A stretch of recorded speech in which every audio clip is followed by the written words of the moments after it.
Welcome back. Thank you for staying with Newsline. Let's continue informing you about the latest developments. Now, teen parenthood remains a health and socioeconomic challenge for any adolescent, her baby, and the community at large. Whereas stakeholders in the country continue to explore different strategies to help cut back on the numbers of teen pregnancies, more children are forced to take up the role of adults at a tender age due to these early pregnancies.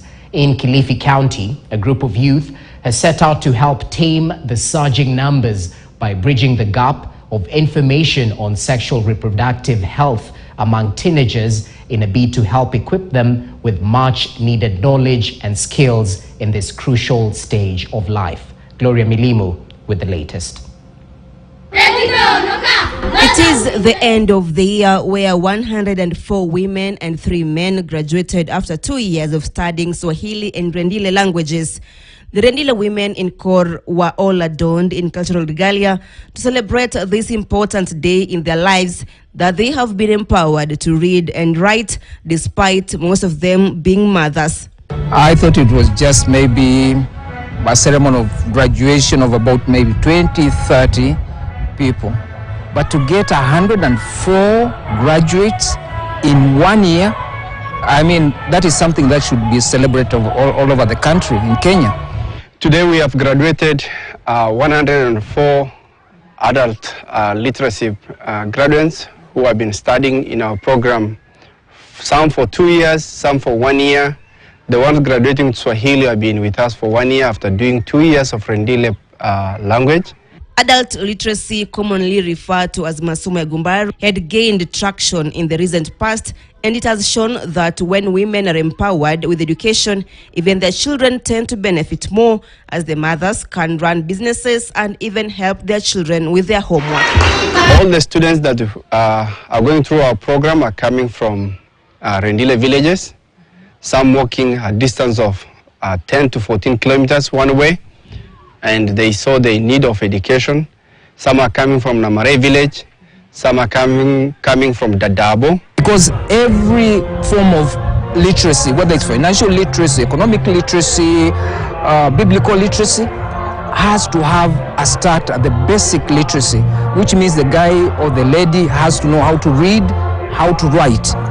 Then now you can pass on other forms of literacies. The literacy program that is run by Tirim Trust carried out its 8th graduation ceremony, with women coming out in large numbers to celebrate, sing and dance.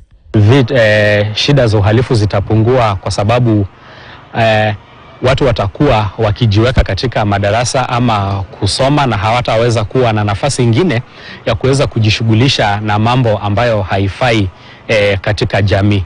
For people to read and write is fundamental in their participation in everything.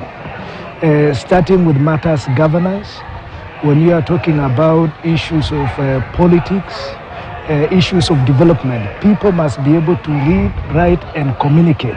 Everyone who graduated was awarded a certificate with a goat or a sheep to celebrate their achievement. Animals are highly valued in this community, and with this, the women will now have their own flock.